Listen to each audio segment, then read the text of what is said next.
Knowles. There he is. How you doing? All right. Why do I always say such nasty things about you? I actually kind of like you. I do get some tweets sometimes. They say, "Why are Andrew Klavan and Ben Shapiro so mean to you, Knowles?" I say, "Well, what else would they be? I don't have any frame of reference for any other way to be treated by them." Well, I'm mean to you because we're two New Yorkers, and this is the way we talk to each other. Shapiro's mean to you because he hates you. I mean, That's right. That's totally different thing. That's right. However, just so you know, I finished the rewrite of Another Kingdom, and we're ready to record. I mean, you are about to become Austin Lively again for that. I can't really, and the thing is, Drew, you can be as mean to me on the show as you want because you're the only guy in Hollywood who still casts me. Who hires you as an actor? I know, it's true.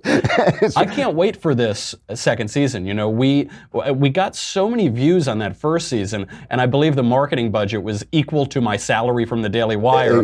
That is $0. And but I can't wait to get this thing started. There's a lot of new stuff planned.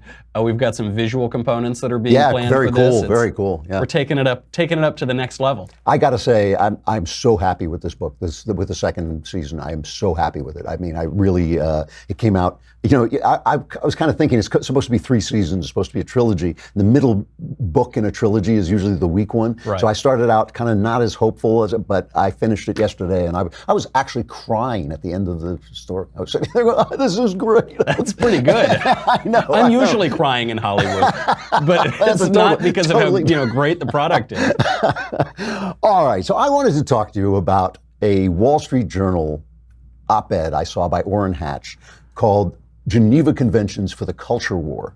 So first, you should probably explain what a Geneva Convention is for people. Well, this is a great point. You know, people probably heard of the Geneva Convention because the Geneva Convention protections were the slogan of the Bush era among Democrats, even though they never had any idea what they are. The Geneva Convention protections are protections that the international community has agreed to protect civilians in times of war. So the idea is if you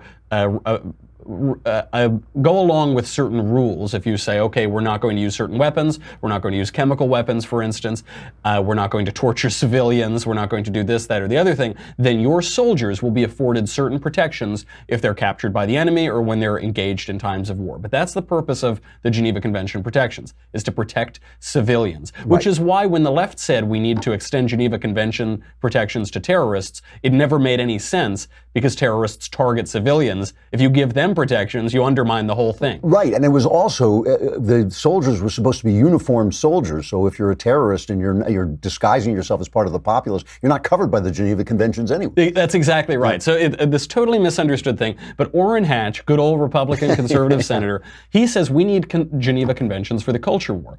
And I see where he's coming from. He lays out 4 ways that we can simmer down the rhetoric in the culture war. He makes the good point that we need to have a culture war, that culture wars are a feature of democracy. They're not a problem with democracy. You need to hash out views on changing cultures among people in a democracy.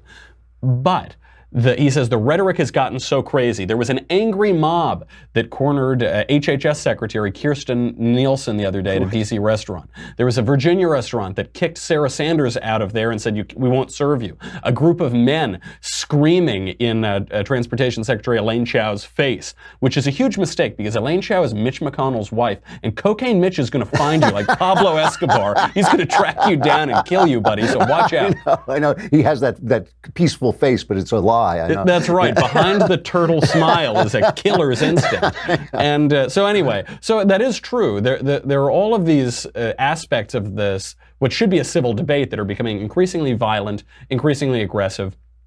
But what Orrin Hatch does is he says activists on both sides need to tone down the rhetoric, tone down the tactics, and agree to abide by these protections. The trouble is, it's all the left. Yeah. It's not the right. This is one of the things that drives me so crazy about conservatives who say, look, we both need to calm down. No, we don't need to both calm down. One side is the aggressor, one side is defending here. We've been talking over the last couple of weeks about owning the libs, whether or not we should own the libs. I'm giving a speech in D.C. in just a couple of days on this topic. What Orrin Hatch seems to be suggesting is unilateral disarmament. Here are his 4 suggestions. Okay, let's hear. Shield communal spaces from politicization, just like schools, hospitals, churches, and other places are protected from strikes in war. Okay, that would be a good goal. I'd be all for that. So what does that mean? Like a restaurant or something? Yeah, restaurant, Okay. or restaurants, schools would work in both cases, right? Tone down the rhetoric, but for the last 50 years, schools have been the main area that the left have tried to infect Right. and take over so that they can control the culture. The Obama administration tried to force the Catholic Church to pay for abortions and abortion drugs. The left tried to take over healthcare. It's a whole sixth of the economy. They've tried to invade hospitals. So all of the places Orrin Hatch names, the left has been aggressively trying to take over for certainly the last 10 years and really the last 50 years. I mean, you're hitting on a bigger point too, which is that inherently our philosophy is leave us alone. Yeah. So we're inherently on defense. I mean, we don't have to attack people to be left alone. It's you have to attack us to get control over our lives. It's really the left that is always on the aggressor. It is always the aggressor because we just want to be left alone. That's exactly right. And conservatives also do have a conservative disposition broadly. Yeah. We are not the aggressors here. The left wants to paint the right as the aggressors in the culture war. We're the conservatives. We want to keep things relatively conservative. Yeah. The second point Orrin Hatch makes is to resist the politicization of everything. He's referring to sports, the NFL, food, tech companies, all of these things. And that would be very nice too. Who politicized the NFL? Who politicized chicken sandwiches at a fast food restaurant? Who politicized Uber? During the Trump travel ban, during the first stage of that, Uber charged surge pricing at airports because that's what its company does. Lyft decided that they were going to virtue signal and say, we're not going to charge surge pricing and we're going to take everybody around. The left in America, friends of mine, made a concerted effort. They said, we're not going to use Uber anymore. That's for conservatives. We're going to use every little bit. Who politicized plastic straws? Was it the right? I don't think it was the right. It was the left.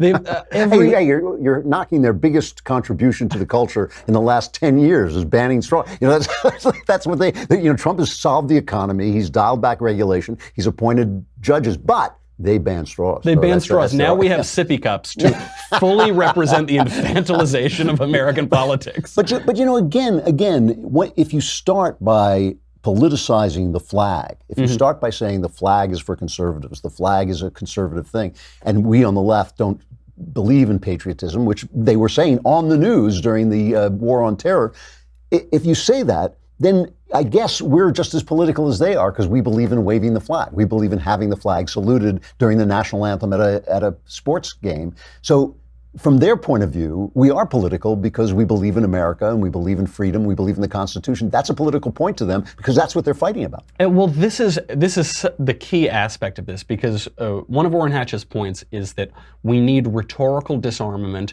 and we shouldn't become so personal about everything. But to the left, from the 1960s onward, the new left, the second wave feminists, they said the personal is the political. They were going to politicize everything and personal things. So we might say, okay, saluting the flag, that isn't a terribly partisan thing. But what the left says is everything about you, everything about your character, about your behavior, about your thoughts, about your country, about your community, about everything. Everything is political. And any stance you take, whether it's to just salute your flag or to burn your flag, those are equally political. So they've politicized all of those things. And then the final aspect is discouraging the harassment of public figures and incursions into people's personal lives. But then you have one of, I believe, the oldest congressmen in American history, she's been there since 1852, Maxine Waters, is calling for people to be harassed in public, get in their face, yell at them, swarm them, and surround them. The reason I think that Orrin Hatch's piece fails or will fail is because he's calling for a toning down of speech, ultimately, but politics is speech. That's always been the case. So, I have to say, the thing that the left doesn't get because they're surrounded by people just like them and they own the media and they all agree with themselves. The thing they don't understand is how uncivil they have been for the last 50 or 60 years. If you say, I believe we should have border enforcement, they say, well, the people coming over the border are sort of brownish, therefore you're a racist. And that's not civil. That's not a civil response to an idea that the country should have borders. That is an insult. They called you a male chauvinist pig. They call you one name after another. And then when finally Rush Limbaugh came along and said, well, they're feminazis, it's like, wait, where's the civility? Where's the civility? I mean, it all only goes one way. I will say that I hate to see it ramped up on the right. I hate to see us start calling them Nazis. I know they've been calling us Nazis for 50 years, but I don't think Chuck Schumer's a Nazi. I think he's wrong. I don't think and sort of a clown. The most dangerous place in the world is between Chuck Schumer and a TV camera. Mike, yeah, I know. That is a good point. We don't want to just emulate the left. We don't want to become the left. But ironically, I think Orrin Hatch's piece on the Geneva Conventions for the Culture War, it gives us another strategy, which is peace through strength. Nuclear disarmament treaties were not typically favored by the right and by conservatives. There was always a more progressive solution to the Cold War, but peace through strength is the bedrock conservative position.